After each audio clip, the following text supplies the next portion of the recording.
Passamos por bastantes emoções, mas vai dar certo.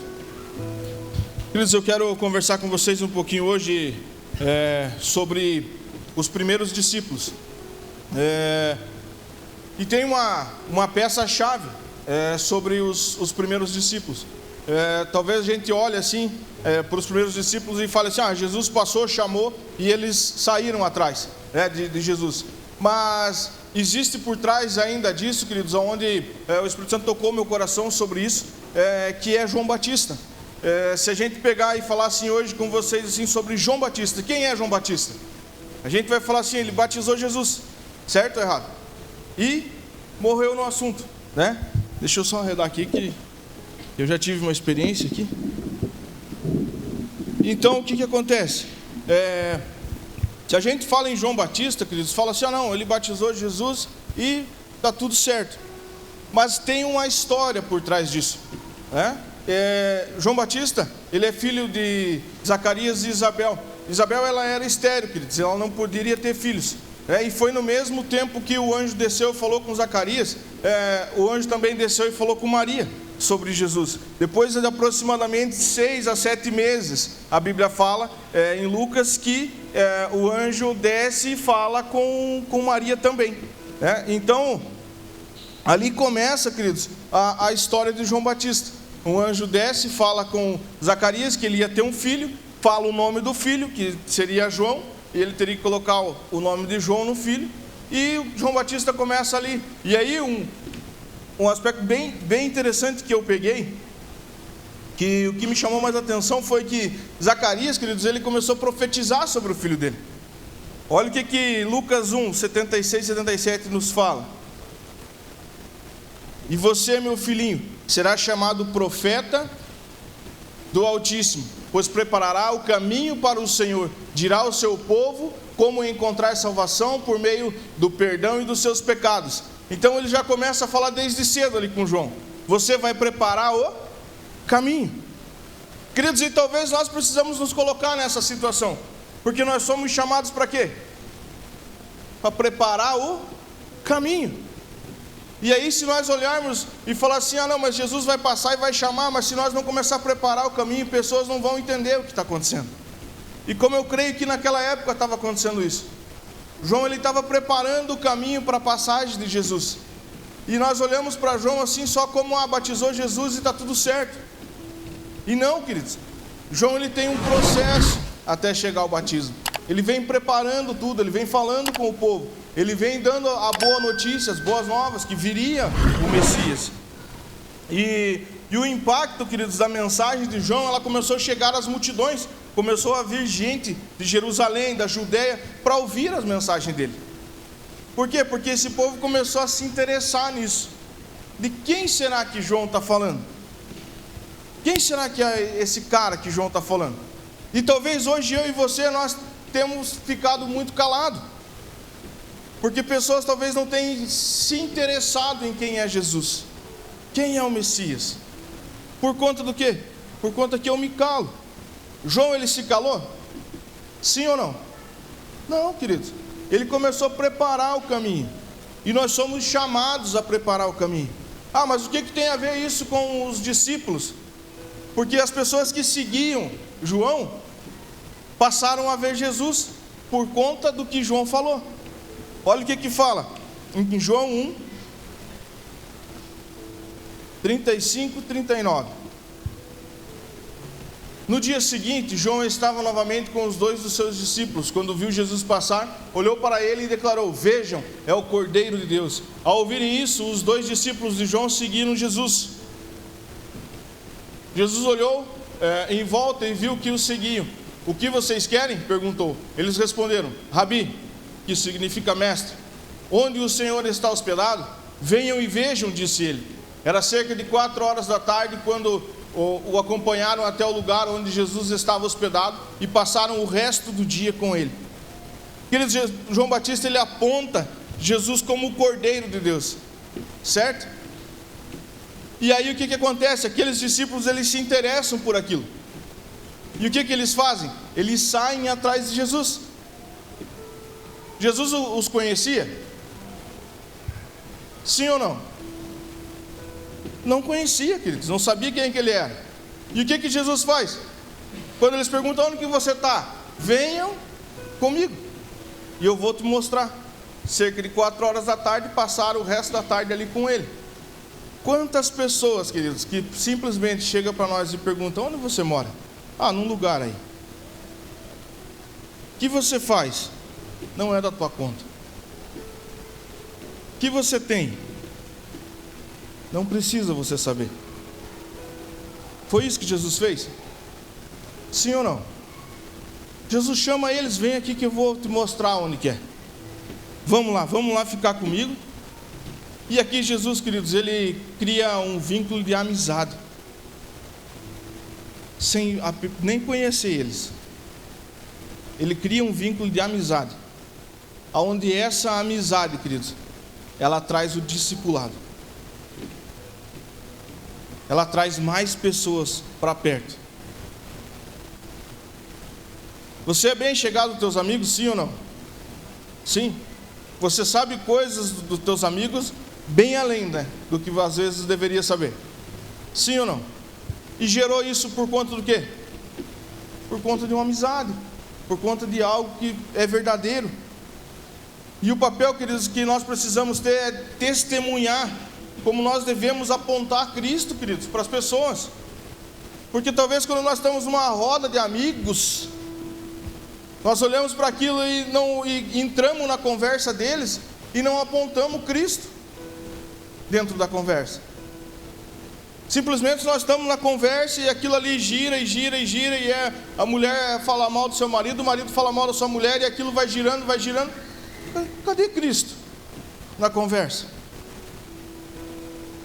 E João Batista, queridos, todas as conversas ele apontava para Cristo.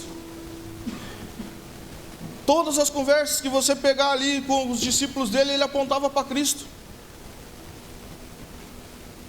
E nós, nas nossas conversas hoje, o que nós fazemos? Nós não conseguimos testemunhar o que Cristo fez na nossa vida. Talvez nós se fechamos para aquilo que Deus tem para várias pessoas através de nós. Você já pensou se João Batista se fecha? Fala assim: não, eu não vou querer isso aí não. Eu não vou querer, eu vou ficar na minha. Não quero saber se tem pessoas que vai me seguir ou não vai me seguir. A não ser que seja no Instagram. Aí pode me seguir. Mas se não... João Batista ele começa a fazer o quê? Influenciar essas pessoas a seguir Cristo. Tanto que no versículo fala que ele simplesmente falou: esse é o Cordeiro de Deus. E o que eles fazem? Eles começam a seguir Jesus. Simplesmente deles ouvirem: esse é o Cordeiro de Deus. João Batista não falou assim: vá lá e siga. Ele não fala: ei, você precisa seguir isso. Fala? Não, querido. E os discípulos ouviram e seguiram Jesus, queridos. Esse é o poder de ouvir e responder o chamado de Cristo. Como estava aqui o Tiago, que ele ouviu e ele está respondendo o chamado. Como o pastor falou no começo, assim, eu creio que tem muito chamado escondido, queridos. Muitos chamados escondidos, porque talvez está tampando os ouvidos e não quer ouvir que esse é o Cordeiro de Deus. Para mim é muito ruim escutar as coisas que Deus tem para mim, então eu vou me fechar. E nós se fechando, o que acontece? Nós travamos o nosso chamado. Eu não, tem pessoas muito melhores que eu, mas talvez as pessoas melhores que nós não estão disponíveis para a obra do Senhor. Por isso nós precisamos estar disponíveis. Assim como aqueles 2 discípulos que simplesmente, esse é o Cordeiro de Deus, então vamos embora com o cara. Vamos seguir o cara. Queridos, e o chamado é para uma vida nova. João 1, 40, 42. André, irmão de Simão Pedro, era um dos 2 que ouviram o que João tinha dito e seguiram Jesus.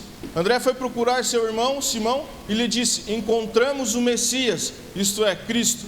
Então André levou Simão para conhecer Jesus. Olhando para ele, Jesus disse: você é Simão, filho de João, mas será chamado Cefas, isto é, Pedro. Queridos, André, irmão de Simão Pedro, encontra ele e traz a Jesus. Quantas pessoas nós encontramos e trazemos a Jesus? Vamos olhar assim para a nossa vida. Quantas pessoas, queridos, nós encontramos perdidas e trazemos a Jesus? E talvez, queridos, sejam pessoas do nosso lado, pessoas que nós possamos olhar assim para o nosso lado e ela está ali, para ter esse encontro realmente com Jesus. Queridos, e como os primeiros discípulos, eles influenciavam uns aos outros. Falei ainda um pouco na sexta-feira sobre isso, porque o tema do retiro é influenciadores do reino, e eu quis trazer um pouco da influência assim, que alguns discípulos tiveram na Bíblia. E queridos, é muito fácil a gente ser influenciado, não é verdade? É muito fácil. Vamos pegar um exemplo aqui de quem vai casar. A Thalia lá, ela corre, certo? E ela tem lá os seus seguidores, não é verdade? Querido, se ela começa a colocar lá uma marca de creatina ou uma marca de tênis para vender, o que vai acontecer? Todo mundo vai olhar para aquilo e vai falar: preciso tomar isso, eu preciso ter esse tênis. Não é verdade? Porque esse tênis fez ela ganhar aquela prova, então eu preciso ganhar também e eu vou comprar esse tênis.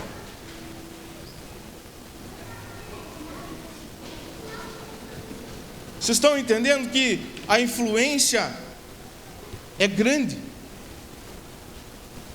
E eu até desafiei os jovens, eu falei assim: essa semana nós precisamos postar pelo menos dois posts de alguma coisa de Jesus. Versículo, uma frase. Foi desafiado isso na sexta-feira. E eu falei assim: eu não sou muito de rede social, mas eu vou entrar nessa. Vamos entrar nessa. Vamos postar, por quê? Porque os caras lá fora estão influenciando. Não estão influenciando? Queridos, que nem a gente pegou o exemplo da Thalia ali sobre o tênis. O que vai influenciar mais, um tênis ou um versículo?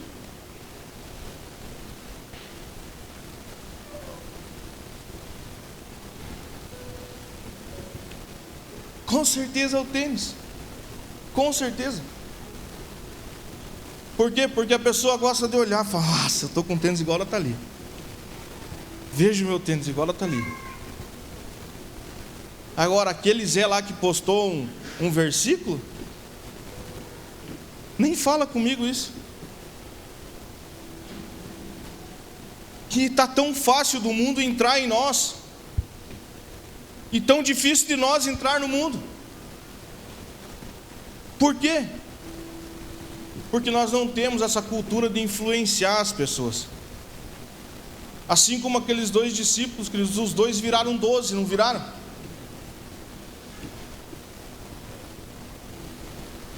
E talvez nós tenha parado no tempo. Por isso que eu coloquei isso para os nossos jovens. E eu comecei a me policiar um pouco mais nisso. E talvez a gente tenha parado no tempo na parte da influência, de influenciar pessoas mesmo, de chegar, mandar uma mensagem, mandar um versículo, colocar um versículo lá no status, fazer algo dessa forma. Porque o que acontece? Hoje, queridos, o mundo está influenciando e nós estamos parados. Nós não avançamos nas coisas. E é a nossa responsabilidade compartilhar a fé com as pessoas. A responsabilidade é de quem? É só minha? Não. Bate no teu peito e fala assim: é minha. A responsabilidade é minha. Quantos testemunhos nós temos aqui no meio? Nosso. Vários testemunhos. Vários. E talvez você olhe e fale assim: mas eu vou influenciar de que forma? Com o teu testemunho. Mas eu não sei nada de Bíblia, eu não sei. Qual que é o teu testemunho? Eu parei de beber, eu parei disso, eu parei aquilo, eu estou tentando viver uma vida em santidade. É testemunho. Aonde lá fora o mundo vai pregar o contrário. E com essa nossa responsabilidade, queridos, nós precisamos ter um entendimento do chamado. João 1, 43 ao 46. No dia seguinte, Jesus decidiu ir a Galiléia, encontrou Filipe e disse: siga-me.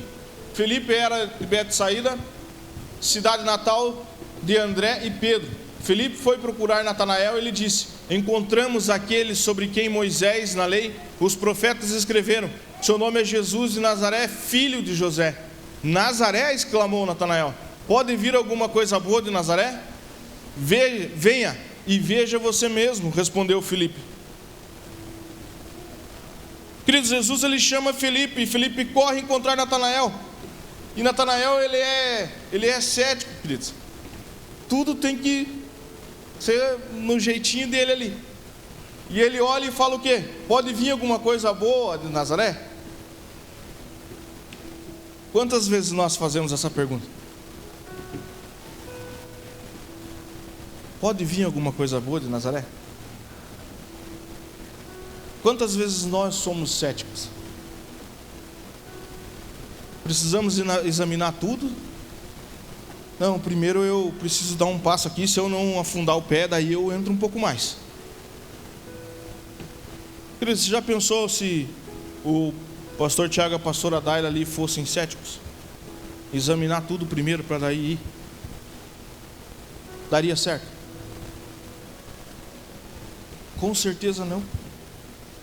E talvez Deus tenha um chamado no teu coração de você cuidar de um grupo familiar, você ser um líder, e você está sendo cético. Primeiro você precisa entender todos os planos, tudo que Deus tem, para depois você colocar o pé. E aí você pode olhar e falar assim: mas Deus não fala comigo e eu estou tão parado. Mas não é Deus que não fala com você, e Deus não para. Ele trabalha. E Ele tem pressa. Só que se eu não assumir isso, e eu não me levantar, e parar de ser cético, e falar: Senhor, eu vivo pelo que o Senhor tem para mim, não vai acontecer. Se Felipe pega ali, queridos, e não vai lá e chama Natanael, o que seria feito? Teria mais um discípulo? Não. Teria os 12? Não. Se Felipe tenta entender o que Jesus quer, por que chamar Natanael? Me explica primeiro. Primeiro você me explica por que você vai chamar Natanael, depois eu vou. Daí eu vou lá chamar ele.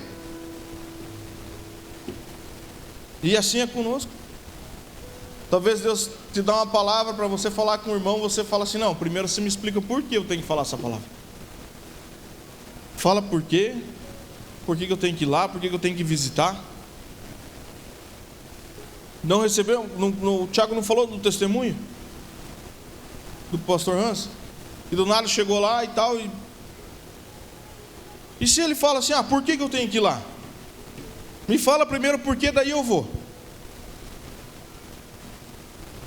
E às vezes nós somos assim. Nós queremos saber muitos porquê. E Deus ele não quer que nós fiquemos perguntando porquê. Ele quer que nós faça.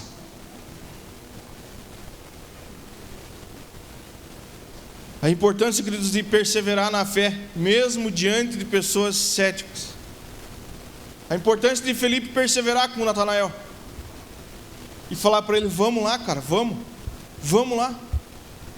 E ele: tem alguma coisa boa lá em Nazaré? Vamos lá. Mostrando fé ali, queridos. Queridos, e nós precisamos ainda ter um encontro pessoal com Cristo. Olha o que João 1, do 47 ao 51 nos fala.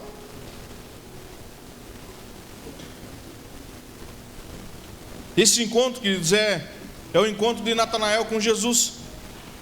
aonde ele duvida um pouco antes e fala assim, podia ter alguma coisa boa em Nazaré. E aí quando ele chega a esse encontro, queridos, Jesus viu Natanael se aproximar e disse, aí está um verdadeiro filho de Israel, um homem totalmente íntegro. Como o Senhor sabe a meu respeito? Perguntou Natanael. Jesus respondeu, vi você sobre a figueira antes que Felipe o chamasse. Então Natanael exclamou, Rabi, o Senhor é o Filho de Deus, o Rei de Israel.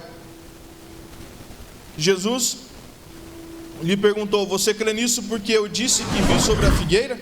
Você verá coisas maiores que essa. E acrescentou, eu lhe digo a verdade, que vocês verão o céu aberto e os anjos de Deus subindo e descendo sobre o Filho do Homem. Queridos, às vezes nós nos pegamos querendo examinar muitas coisas. E nós precisamos desse encontro com o Senhor. E aí o Senhor pergunta ali para Natanael, só porque eu falei isso, você crê? Você ainda verá coisas maiores. E talvez nos nossos momentos certos, queridos, nós começamos a enxugar assim, o nosso pensamento sobre aquilo, e firmar naquilo, e firmar naquilo. E o Senhor quer coisas maiores, tem coisas maiores para nós. Tem coisas muito maiores para nós. Queridos, vamos pegar um exemplo sobre isso. Vamos pegar hoje, aproveitar que é o último dia deles aqui, vamos falar sobre isso. Vamos pegar o exemplo aqui do Thiago Kadaila. Talvez eles sonhassem com ser um líder de louvor, certo? E Deus chegar e falar assim, eu tenho coisas maiores para vocês. Não, mas aqui já está bom. Aqui está bom. Um dia eu conversando ali com o Thiago, ele falou, cara, eu não me vejo sem o violão na mão. Eu não sei como que vai ser, eu não me vejo. Então assim, Deus colocou eles ali como líder de louvor. Passado um tempo, queridos, agora vocês vão cuidar de um grupo familiar. Sério, cuidar de pessoas? Não. Tentando imaginar, queridos, e todos nós fazemos isso. Não é porque é eles, mas todos nós fazemos.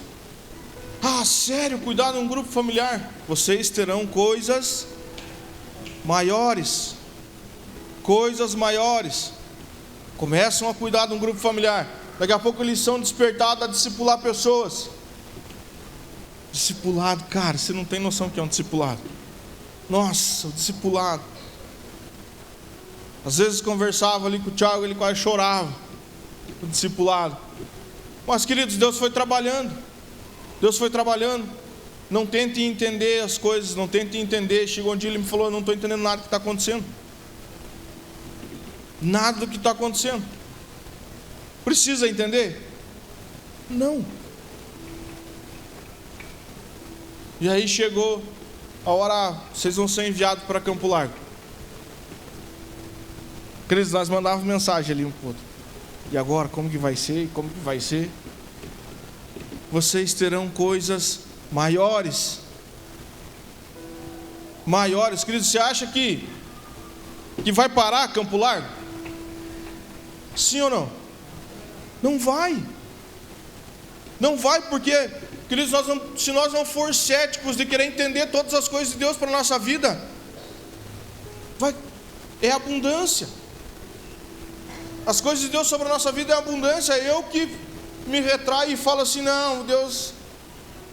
Tem os crentes que falam, Deus tirou a mão, Deus pesou a mão. Queridos,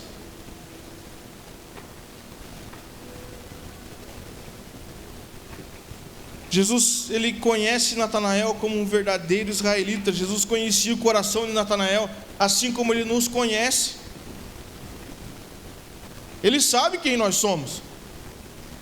E ele sabe que cada um tem o seu potencial. Queridos, uma igreja ela não vai funcionar só comigo. Ela não vai funcionar só com um pastor Hans.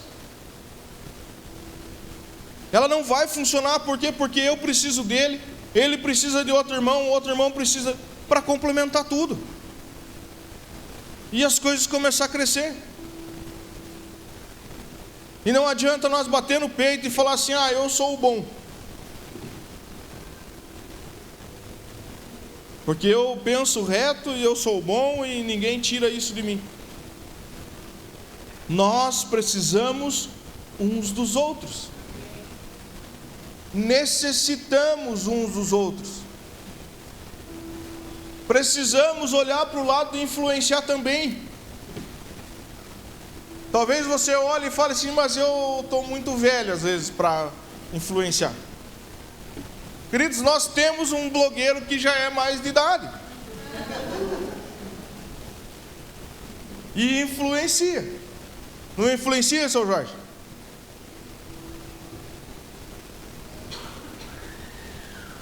Vocês estão vendo como não é tão difícil, queridos? E não existia os primeiros discípulos, queridos, se não fosse a influência de João Batista. Não ia existir os primeiros discípulos, queridos. Porque ele vem trabalhando, preparando o caminho. E quando eu comecei a ler isso, eu comecei a entender essa música do É Ele. Estou preparando o caminho. Quem precisa preparar o caminho?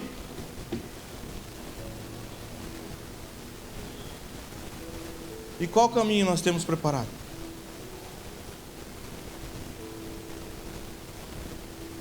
Será que quem está à nossa volta hoje, queridos, pode olhar assim Jesus e seguir Ele?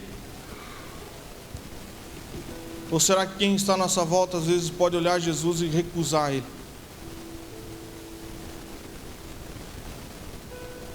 Quem estava à volta de João Batista, ele só falou sobre o cordeiro, e eles saíram correndo de atrás. O que nós temos feito? Quem anda à nossa volta? O que eles fazem por Jesus? E o que nós fazemos por Jesus? Que caminho nós temos preparado? Queridos, Jesus nos chama a uma jornada de fé e crescimento, e não para uma jornada de eu não sou capaz e tem alguém melhor que eu. Ele nos chama para uma jornada, queridos, de fé e crescimento, e não para nós colocar no nosso coração que nós não somos capazes das coisas. Nós somos capazes sim. Quantas coisas Jesus já te deu? Queridos, isso era uma coisa que me travava.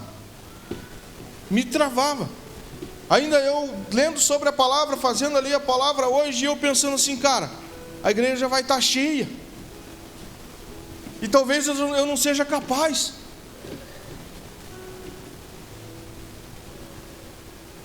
E nisso o Espírito Santo ministrou isso no meu coração.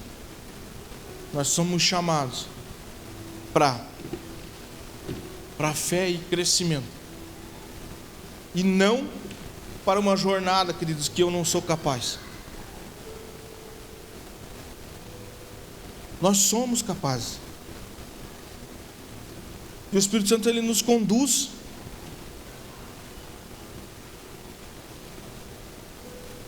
Nós precisamos olhar para isso e falar assim: ei, eu estou debaixo da mão do Senhor, e eu sou capaz sim.